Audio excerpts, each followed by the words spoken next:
Bismillahirrahmanirrahim. Bismillahirrahmanirrahim. Alhamdulillahi rabbil alamin. As-salatu was-salamu ala ashrafil anbiya'i wal mursalin wa ala alihi wa sahbihi ajma'in.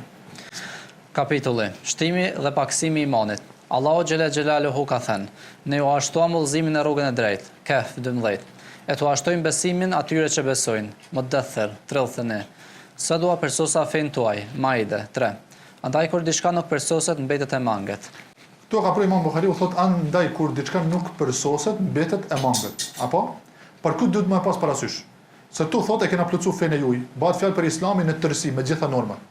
Apo? Edhe nëse nuk plotësohet diçka pjesë e Islamit, i bie që edhe brendshme atij duhet më qenë pa e plotësuar. Mirë, po kjo kthehet në kohën e atij personi, kthehet te individi. Me çka ishi ligjëruar ai për me ashtu. Nga se shumë prej sahabëve, pa u plotësuar feja kanë rrujet. Andaj ligjërimi i karshëtyne ka qenë i cungumun. Mirë, po ai cungim edhe pse ka qenë i plotësuar për ata në atë kohë. Andaj këtë duhet më pas parasysh. Domethënë secili për atë çka ishi ligjëruar për atë moment dhe atë kohë dhe në ato rrethana, andaj për të kamu marr ai ishi plotësuar apo nuk ishi plotësuar, për të kam qenë Islami i plotësuar apo jo. Po. Nga Enes ibn Malik Ensariu, Muslim ibn Ibrahim na ka thënë, na ka treguar Hishami, e këtij ka treguar Katadia, se Enesi radhiyallahu anhu transmeton se pejgamberi sallallahu alaihi wasallam ka thënë, nga zjarri do të dalë kushdo që ka thënë la ilaha illallah. Edhe në zemër ka pasur mirësi qoftë edhe sa kokra e elbit. Pastaj nga zjarri do të dalë kushdo që ka thënë la ilaha illallah dhe në zemrën ka pasur mirësi qoftë edhe sa kokra e grurit. Gjithashtu nga zjarri do të dalë kushdo që ka thënë la ilaha illallah dhe në zemër ka pasur mirësi qoftë edhe sa grimca. Ebu Abdullahu Buhariu ka thënë, Ebani ka thënë, na ka treguar Katadia, të cilët i ka treguar Enesi prej pejgamberit sallallahu alaihi wasallam, se në vend të fjalëve ka mirësi, gjenden fjalët ka iman. E ka në çështë themi se në vend të fjalës ka mirësi, ka iman, atëherë pyetja parashtrohet se çka është për kufizimi i imanit, çka është imani? Imani është me të mendshme me të jashtme, nga se në këto hadithe është përmend vetëm shahadeti. Mirë, po që të lëmë kuptu me të treja, me të zemrën, edhe me gjuhë, edhe me vepër, pa me të mendshme dhe me të jashtme. Andaj mirësia e imanit është, edhe nëse është i vogël, mirësia e tij është se nuk rrin përgjithmonë në zjarr të xhenemit. Pa mirësia më e madhe që është pra mirësia e imanit që mund të pas njeriu. Po. Nga Omer ibn Khattabi, Hasan ibn Sabahu na ka treguar, e kam dëgjuar Jafer ibn Avniun, e këtij ka treguar Ebu Umejsi, e këtij ka rrefyer Kajs ibn Muslimi, nga Tarik ibn Shihabi se Omer ibn Khattabi radhiyallahu anhu tregon se një hebrej tha, o prisi besimtarve, një ajet që jo e lexoni librin tuaj, sikur se të na kesh zbritur neve, a ditë do të shpollim ditë feste. Omeri tha, cili qenë ka ky ajet? Hebreju i tha, sa dua përsosa fejnë tuaj, e plotësova dhuntin time ndaj jush dhe zgjodha që Islami të jetë feja juaj. Maide 3. Atëherë Omeri tha, ne e dim shumë mirë ditën dhe vendin kur ky ajet i ka zbritur pejgamberit sallallahu alaihi wasallam. Ka qenë ditë e premte dhe i dërguari i Allahut sallallahu alaihi wasallam ka qenë duke qëndruar në kem në Arafat. Andaj ky hadith na lën me kuptu se Islami është vepër, ka ardhur duke u plotësuar norma derisa ka arrit është plotësuar i gjitha dhe kjo na lën me kuptu se imani është vepër. I gjithë imani është vepër, nuk mundet mu konceptu imani pa vepra. Nga ana tjetër, del edhe në pa hasedin edhe urrejtjen që e kanë jehudit për Islamin. Nga se Allahu xhalla wa ala thot, ya'rifunahu kama ya'rifuna abna'ahum. E njohin atë zotni sallallahu alaihi wasallam, pejgamberin sallallahu alaihi wasallam, një ashtu si i njohin fëmijët e vet. Imagjino dikush ka 2-3 fëmijë, edhe një ky thotë është më i shkatë se ky është më inteligjent se ky është pak më përtat se ky, e një kështu më radh. Paramendoje deri në këtë detaje, një kështu ka njoftë edhe pejgamberin sallallahu alaihi wasallam. Mirë, por urrejtë dhe hasedi që e kanë pas për Muhamedit sallallahu alaihi wasallam, edhe për pasues të Muhamedit sallallahu alaihi wasallam, për Islamin në tërësi, i ka shtyrë që mas mi pasu. Andaj besimtari duhet të qenë i vetëdijshëm urrejtën që e kanë ata karshi Islamit. Kapitulli: Zakati është prej Islamit. Allahu i madhëruar ka thënë, e megjithatë ata që janë urdhëruar vetëm që të adhurojnë. Buhariu, zakati nuk thot është prej imanit, por çka thot zakati është prej Islamit. Që në lënë me kuptu se zeqati është vetë Islami, pra është vepër. Mos ekzistenca e zeqatit është kufër edhe dalje prej feje. Kapitulli: Zakati është prej Islamit. Allahu i madhëruar ka thënë, e megjithatë ata që janë të urdhëruar vetëm që të adhuronin Allahun me përkushtim të sinqert, duke qenë në fenë e pastër, sillet të falin namazin e të japin zakatin. Kjo është feja e drejtë. Bejine 5. Nga Talha ibn Ubejdillah, Ismaili na ka thënë, me ka treguar Malik ibn Enesi, nga xhaxhoi i tij, Ebu Suhejl ibn Maliku. E ky nga baboi i tij, se Talha ibn Ubejdillah, radhiyallahu anhu ka thënë: një burr flok shprishur, banori Nejdit, shkoi tek i dërguari i Allahut sallallahu alaihi wasallam. Jehona e tij dëgjoi, por s'kuptoi çfarë thoshte. Derisa u afrua dhe kuptuam se po pyeste për Islamin. I dërguari i Allahut sallallahu alaihi wasallam i tha: "Ke obligim 5 namazet gjatë ditës dhe natës. A kam obligim diçka tjetër përveç kësaj?" Thaj: "Jo, përveç se nëse do të shtosh namazet vullnetare." I tha pejgamberi sallallahu alaihi wasallam: "Ke obligim të agjërosh Ramazanin." I tha pastaj pejgamberi sallallahu alaihi wasallam: "A kam diçka tjetër përveç kësaj?" E pyeti burrin e fjalë: "Jo, përveç jo përveç nëse do të shtosh agjërim vullnetar." Jo përgjigj pejgamberi sallallahu alaihi wasallam. Dëgjoni këtë hadith me vëmendje, domethënë, një ky hadith që ka shku te pejgamberi sallallahu alaihi wasallam dhe i ka përmend pejgamberi sallallahu alaihi wasallam kushtet e Islamit. E që nëllë me kuptu se Ishaq ibn Rahoja, e që ka qenë një nga shkaktarët kryesor që Imam Buhariu e ka shkruar Sahihul Buhari, Ishaq ibn Rahoja ka pas mendimin Sheikhu i Buhariut, e që shpesh del pa edhe mendimi Imam Buhariu që ka qenë i tillë, që lërja e njerëz nga 5 kushtet është kufër dhe dalë prej feje. Edhe për këtë shkak e sjell edhe këtë hadith këto Imam Buhariu. Në kapitullin zakati është për Islamit, ë? Pastaj pejgamberi sallallahu alaihi wasallam ja përmendi zakatin. Ai ja ktheu: "A kam diçka tjetër përveç kësaj?" "Jo, përveç nëse do të japësh vullnetarisht." I tha pejgamberi sallallahu alaihi wasallam. Në fund ky njeriu largua, duke thënë: "Betohem në Allahun se as do të shtoj as do të paksoj kurrë nga kjo." Atëherë pejgamberi sallallahu alaihi wasallam tha: "Do të shpëtosh nëse e ka për një mend." Pejgamberi sallallahu alaihi wasallam ka thënë: "Do shpëton nëse e ka për mend." As nuk kam më shtu, ka thënë, as nuk kam më paksu. Që i bie se nafile, nga se çdo vepër për ty ka nafile, zakati pastaj ka nafile, sadakaja, apo namazi farz pastaj ka nafile, namazet vullnetare. E kështu me radhë, që ky thotë nuk kam më shtu, nëse kam qëndruar një kësaj, që nuk kam më paksu, një ky është imani. Në momentin që paksan, atëherë rrjedhimisht eliminohet edhe imani. Edhe këtë ka pas Imam Buhariu në kapitullin zakati është për Islamin, që do të thotë se zakati është vetë Islami. E pastaj e sjell hadithin 5 kushtet, që 5 kushtet janë vet Islami apo imani. Kapitulli përcjellja e xhenazës është për imanin. Edhe kundërshtim edhe kundërpërgjigje kundër murxhive, që këta vepra janë imani. Kapitulli përcjellja e xhenazës është për imanit. Nga Ebu Hurajra, Ahmed ibn Abdullah ibn Ali Menjufiu na ka thënë: "Na ka treguar Refu, e këtij ka treguar Auf nga Haseni, nga Muhamedi, se Ebu Hurajra radhiyallahu anhu transmeton se i dërguari i Allahut sallallahu alaihi wasallam ka thënë: ai që përcjell xhenazën e një muslimani, duke besuar dhe llogaritur në shpërblim, se dhe qëndron aty derisa të falet namazi i xhenazës, e të përfundoj varrimi, kthehet me shpërblimin sa të 2 kirateve. Kushdo njeri prej tyre është sa mallësia e Uhudit, ndërka që ai që fol namazin e xhenazës dhe kthehet para se të përfundoj varrimi, kthehet me shpërblimin e vetëm 1 kirati." Andaj këto ka përmendë njësaj veprën e madhe që ka shpërblimin e madh që ka kjo vepër, e që është pasimi i xhenazës të dikujt i cili ka iman. Apo? Dhe thot ai i cili imanen wa ihtisaban, që me iman edhe me shpresë, duke qenë e mbrëmshme edhe të jashtme. Nga se shpesh na ndodh që xhenazet na bëhen neve si rutinë. Përcjellja e xhenazës duke mos e pas të mbrëmshmen prezant. Duke shpresuar në shpërblimin e Allahut xhallahu ala, që është shpërblim shumë i madh. I bie që zemra është në vazhdimsi duke adhuruar Allahun xhallahu ala me këtë adhurim që është shpresa në Allahun subhanahu taala. E pastaj duke pasuar edhe me të jashtmen, që janë përcjellja e xhenazës, andaj shpërblimi është deri në 2 kirat. Ai i cili ja fal xhenazën imanen wa ihtisaban, pastaj e përcjell xhenazën imanen wa ihtisaban. Dhe kjo vlen vetëm për xhenazën e besimtarit. Kurse për xhenazën e qafirit nuk vlen shpërblimi, nuk ka shpërblim. Mirë po, a lejohet që qafiri që mi shku në xhenazë, lejohet me konsenzus, me ixhma. Me përjashtim nëse ai qafir është njohur se ka sulmu Islamin dhe ka luftuar Islamin në veçantë. Jashtë kësaj lejohet, mirë po kushti është që mos me pas fjalë rahmetin mbi ta. Nga se e dim se ai i cili nuk ka pas iman, e dim se edhe ku ka me pas përfundimin. Nga ana tjetër, pejgamberi sallallahu alaihi wasallam është ngrit në kam kur ka kaluar xhenazë një jahudie. Nuk është ngrit për shkak të nderimit të jahudis, por është ngrit për shkak të nderimit të vdekjes si proces. Për atë ka thënë pejgamberi sallallahu alaihi wasallam, "Alaysa nafsa?" A nuk është shpirt i cili e ka vështirësinë për me dalë, pra procesi i vdekjes si fenomen, këtë ka mallnu pejgamberi sallallahu alaihi wasallam. Ajo vet ai i cili ka qenë ndrumon jetë. Kapitulli: frika besimtarit mos po ja zgjesohen veprat pa e vënë re. Ibrahim Tejmiu ka thënë, sa herë që fjalën e kam vënë përballë punës, jam friksuar se mos jam përgënjeshtar.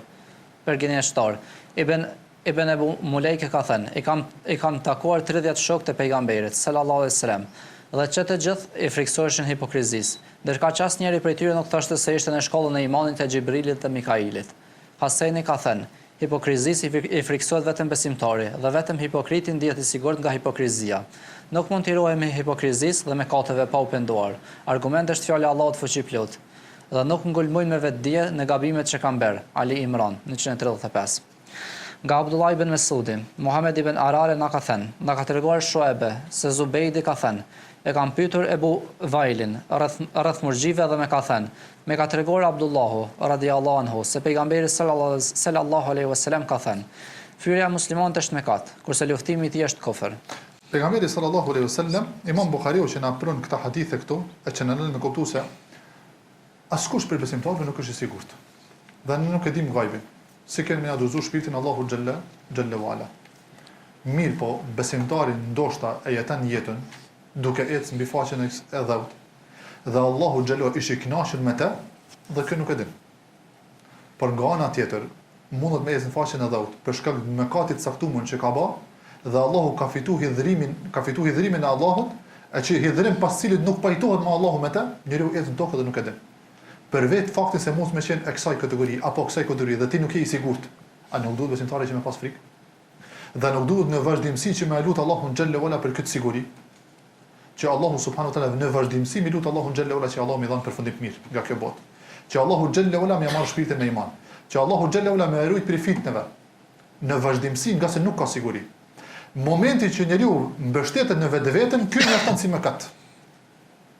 Si mëkat mbështetja vetvetes në një formë arrin dhe e madhnon vetveten dhe i mbështeten vetvetes i mjafton ky si mëkat në zemër. Nuk e madhnon Allahun xhallahu ala ashtu siç e ta kanë. Nga se njeriu nuk ka mundësi kur gjë përveç se me lejen Allahu subhanahu wa taala. Dhe mirësia e Allahut është që neve na ka zgjedhur me një këtë islam.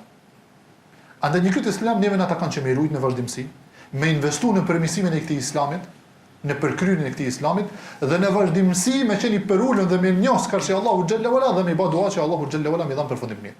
Nga sa askush nuk është i sigurt. Nga se kena thënë se secili prej nesh ka pjesë të nifakut. Nga se ka momente të caktuara që nuk është në përputhje e mbrëmshme me të jashtme. Te dikush mund të qenë shumë e vogël, e te dikush shumë e madhe. Andaj besimtari në vazhdimsi këtë duhet mi pas parasysh dhe me njohë si mirësi Allahu xhallahu ala në këtë islam. Dhe me lut Allahun xhallahu ala që më marr shpirtin me iman dhe vepra të mira.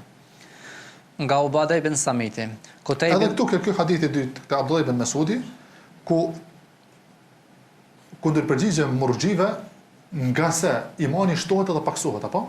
Dhe imani eliminohet komplet me kufër. Kena thënë se imani shtohet dhe nuk ka kufi në shtim. Shtohet derisa arrin imanin e pejgamberëve, e imanin e melajkeve. A mundesh me arrit mejdanin e ke hap?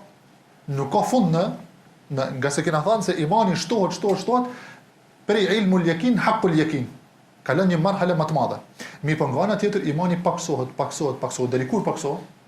Derisa vjen kufër. E pastaj vazhdon paksohet edhe kufri ka honet e veta, darakatet e veta, që domethënë kufër ka më të madh se sa një kufër tjetër në kështu më radh. Zoti na ruaj. Mirë po si kundërpërgjigje të murxhive që imani shtohet edhe paksohet, edhe fraksioneve tjera që imani shtohet edhe paksohet, apo? Edhe në lënë me kuptu se eliminohet komplet me kufër, mirë po nga ana tjetër, edhe mëkatet i fshin veprat e mira. Andaj që rrëdimisht i fshin veprat e mira, edhe në shpërblim mizan në peshore kur dish para Allahu xhallahu ala, mirë po rrëdimisht edhe ulet edhe imani. Nga Ubada ibn Samiti, Kutejbe ibn Saidi na ka rrëfyer, me ka treguar Ismail ibn Xhaferi nga Humejdi, e ky nga Enesis se Ubada ibn Samiti radhiyallahu anhu tregon se pejgamberi sallallahu alaihi wasallam doli të lajmëronte për natën e Kadrit, por pa prit mas dy muslimanë zonte fjalosëshin. E në atë rast pejgamberi sallallahu alaihi wasallam tha: "Dola për t'ju lajmëruar rreth natës së Kadrit, por nga çe po fjalosëshin filani dhe filani mu tërhoq dituria për te. Shpresoj që kjo të jetë me dobishme për ju. Andaj kërkojeni në natën e 7, të 9 dhe të 5, në 10 e fundit." Këtu në me kuptu se besimtari që me pas një vazhdimsi në përputhje të mbrëmshme me të jashtmen, apo?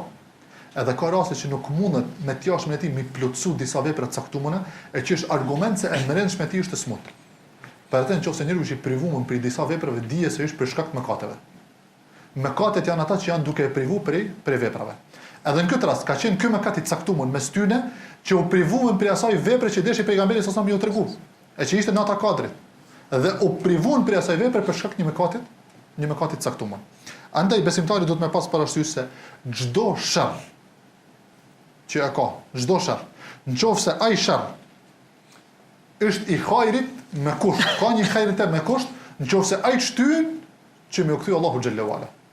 Apo çdo e keq edhe fatkeqësi nëse shtyn që më u kthy Allahu xhallahu ala, di se këtu mbrenda ka pas një kët hajr. Nga ana tjetër, ummeti Muhamedit sallallahu alaihi wasallam nuk privohet në tërësi për i hajrit, por ka mundësi ngushtohet. Ky hajr që është në ata kadrit, nuk është se u ngrit komplet. Ka mirësi vazhdon, por për shkak të gjetjes, një ka mirësi vazhdon por u ngushtu. Të gjetja e saj kërkohet është në netet tek. Kapitulli, hadithi i pejgamberit sallallahu alaihi wasallam. Feja është sinqeritet ndaj Allahut, të dërguarit e tij, udhëheqësve të muslimanëve dhe muslimanëve në përgjithësi. Allahu i lartësuar ka thënë: "Nëse jeni të sinqert me Allahun dhe të dërguarin e tij." Teube 91. Nga Xherir ibn Abdullahu. Nëse jeni sinqert me Allahun dhe dërguarin e tij, e ka sjellë këtu. E që feja është sinqeritet në përgjithësi, e feja që ka kolektivitet në përgjithësi dhe ka formimin e kolektivitetit, edhe kolektivisht duhen edhe me ngrit felen Allahu xhallahu ala. Andaj pasi që ka fol kapitulli pas kapitullave, vjen Imam Buhariu dhe na tregon se tash duhet me kalon fazën e kolektivitetit. Dhe në aspektin kolektiv, nga se edhe shteti në përgjithësi, edhe halifja me qenë pyetja, ka një lloj kolektiviteti që e ngrisin këtë dhe e majnë fen lartësimin e fesë sa Allahu xhallahu ala. Nga Xherir ibn Abdullahu. Mos e dejdi na ka thënë, na ka treguar Jahja nga Ismaili, e këtij ka treguar Kajs ibn Ebu Hazimi, se Xherir ibn Abdullahu radhiyallahu anhu ka thënë: "Jam besator të dërguarit të Allahut sallallahu alaihi wasallam, se do ta fal namazin, do ta jap zakatin dhe do të jemi sinqert e mirëdashës ndaj çdo muslimani." Nga këto duhet me pas parasysh tjetër se besimtari, nga se foli edhe kapitullin fillim që feja është sinqeritet edhe këshill, besimtari non-stop duhet mu këshillu. Dhe mos këshillimi lën një farë forme, një lloj mendemallësie, ai cili nuk kërkon për mu këshillu. Dhe një lloj vetëm mjaftimi, mirë po Allahu xhallahu ala që na tregon për pastërtinë e zemrës edhe këshillimi, që shkon te dikush dhe kërkon këshill. Madje edhe për gjëra të vogla, dikant që e ke afër, mundesh me marr mendimin edhe këshillën që tregon modestinë tënde dhe pastërtinë e zemrës. Mirë po për diçka që është që ndërtohet jeta jote, që ka të bëjë me dynjan tënde dhe ahiretin tënd. Apo? Andaj besimtari këtu duhet me pas parasysh. Nga se vetë pejgamberi sallallahu alaihi wasallam dhe ka pas këshillues. Imagjinoni në këtë grad, në gradën e pejgamberllëkut, edhe që ka udhëheq çështën e muslimanëve ka pas këshillues. E dikush do më dalë dhe më udhëheq çështën e muslimanëve dhe pa u këshilluar më kërkan. Si ja marr mendja sa herë ai vepron. Dhe nuk këshillohet më kërkan, normal që ka me çu deri tek cungimi i fesë kolektivisht. Andaj pasi që feja duhet më plotësu në përgjithësi, siç ai rasti kur ka shkuar Jahudia që i ka thënë Omerit radhiyallahu anhu për ajetin që i ka zbrit në Arafat pejgamberi sallallahu alajhi wasallam, "El-yawma akmaltu lakum dinakum", e kam plotësu për ju fenë juaj. Kjo fe pasi që është plotësu dhe duhet kolektivisht edhe ne mu plotësu. Dhe nuk plotësohet kolektivisht përveç se prezenca e këshillës mes nesh duke këshilluar njëri tjetrin. Nga Xherir ibn Abdullahu. Ebu Noami na ka thënë, na ka treguar Ebu Avane, se Ziyad ibn Iyak e thot, ditën kur vdiq Mughira ibn Shoabe, e dëgjova Xherir ibn Abdullahun radhiyallahu anhu, që pasi që u ngrit në këmbë dhe falenderoi e lavdëroi Allahun, tha: "Ju këshilloj të keni frikë vetëm Allahun, i cili nuk ka ortak, të jeni të motor dhe të qetë, derisa t'ju vijë një pres tjetër, sepse ai tashmë është duke ardhur." Pastaj tha: "Kërkoni Allahut të fal prisin tuaj, sepse ai vërtet e don të falen." Pastaj tha: "E me pas pata shkuar te pejgamberi sallallahu alaihi wasallam dhe I pata thënë: O I dërguari I Allahut, të besatohem për Islamin, kurse ai besatimin më pat kushtëzuar me të qenë të sinqert dhe mirëdashës ndaj çdo muslimani. Kështu I pata dhënë besën edhe për këtë. Betohem në Zotin e kësaj xhamie, se unë vetëm po ju këshilloj me sinqeritet." Pastaj bëri istighfar dhe zbriti. Prandaj edhe në këtë moment që ndrej jetë Mughira ibn Shoabe radhiyallahu anhu, më njëherë në këtë rast, i cili ishte rast pikëllimit e që mundon më ndiku edhe pasoja më napa përçarje I kështu me radhë, e mori fjalimin dhe këshilloi. Ekzistenca e këshillës që ndikoi në në afrimin e safë dhe në bashkimin e muslimanëve, në vëdjesimin dhe gjithë kthimin tek Allahu xhallahu ala për shkak të kësaj faktisie që ju ka ndodhur. Andaj siç thamë edhe më herët, Imam Buhariu vjen dhe e përfundon këtë në aspektin kolektivisht. Edhe prezenca e këshillës mes muslimanëve dhe plotësimi e një kësaj feje me të jashtmen e saj, një ashtu siç e plotësojmë edhe me të brendshmën tonë, pastaj edhe me të jashtme në mënyrë individuale, pastaj edhe në mënyrë kolektive. Dhe këtu për një herë u çutha, i këshilloj që të jeni të matur dhe të jeni të qetë. Që këshilla për një herë ndikaj tek besimtarët. Dhe këshilla që me vend aty ku duhet dhe për njeriu i cili duhet, i cili është mendje flot dhe këshillues. Andaj besimtari këtu duhet me pas parasysh, siç thamë edhe më herët, në vazhdimsi duhet për mu këshillu me njerëz. Nga se Allahu xhallahu ala ka mundësi ja hap dikujt dhe nuk ta hap ty për një çështje të caktuar, edhe ke përfitim për dikujt që s'ta merr mendja, çfarë përfitimi mund të pas. Saqë tregohet jashtë kësaj për njeriu se sa mundet me përfitu. Tregohet se Dhahabiu ka qenë njeri që nuk është marrë me shkenca islame. Ka qenë njeri që është marrë me histori. Mirë po ka pas shkrimin e bukur. Dhe një herë ka qenë prezent një njeri aty afër tij. Dhe kur ja ka pa fletën ku ka pasur shkrimin e tij aty, i ka thënë subhanallahu, shkrimi jeti përngjan shkrimit të dietarëve të hadithit. Thotë Dhahabiu, një kja fjalë kanë fjetë në zemrën time. Dhe ka filluar për më marr dhe shohim se çka ka prodhu, çfarë veprash ka prodhu Dhahabiu. Apo një fjalë, një udhëzim, një këshill, ndoshta të nep hajrin që ja shef hajrin dynja në ahiret asaj fjalë dhe ti nuk je duke e ditë. Tregohet se një plak ka qenë duke u fal në xhamin e pejgamberit sallallahu alaihi wasallam në kohën e Mretit Fahd. Dhe ka pa haxhit cilët kanë ardhur për vetëve të ndryshme, ky një gjuhë duke fol, ky një gjuhë. Dhe ky me niyetin e mirë ka dalë për mi këshillu, për mi udhëzu, për mi ja kujtu Allahun xhallahu ala, për mi u bë davet, apo për mi mësu hajr, mi mësu një ajet, mi mësu një hadith, kështu më radh, por e ka pa dëshirën e madhe që e ka dhe zor mi u qas, se njerëz nuk janë duke marrë vesh. A dhe aty në xhamit pejgamberit sallallahu alaihi wasallam vetëm e tha një fjalë. Tha, sikur me pas diçka që na kishte me shtyp Kur'ane, në gjuhë të ndryshme dhe shpërndane për botën. Një kjo fjalë i mrin vesh Mretit Fahd, i cili ka qenë aty. Dhe bëhet shkak dhe e ndërton atë vendin ku shtypet Kur'ani sa të Medine, që me miliona në shpërdamun në për gjithë botën. Shpërblimi atij arrin varr, kërkush nuk e di mas kush është ai. Një fjalë e hajrit, ja ka hap atij e ky është bë sebeb, edhe shpërblimi arrin atij. Andaj fal hajr, nëse mundesh këshilloj dikën për hajr, fal hajr, se është ndoshta një si puna një pemës që e ke miell dhe ka me pas një shpërblim shumë të madh që ti as vetë nuk je duke ditë vesh kur dal para Allahu xhallahu ala. Andaj këshilla duhet me qenë prezant në mesin ton. Elusim Allahun subhanahu wa taala që më na plotësoj imanin ton, më na plotësoj të mendshmën edhe të jashtmen. Elusim Allahun xhallahu ala që në aspektin individual na më plotësoj dhe elusim Allahun xhallahu ala që edhe në aspektin kolektiv që na arrit më plotësoj në vendin ton. Edhe gjithë ummeti Muhamedit sallallahu alaihi wasallam arrit më plotësuar në aspektin kolektiv. Dhe lutim Allahun subhanahu wa taala që në vazhdimsi vetëm me pa ditë të bardha për ummetin e pejgamberit sallallahu alaihi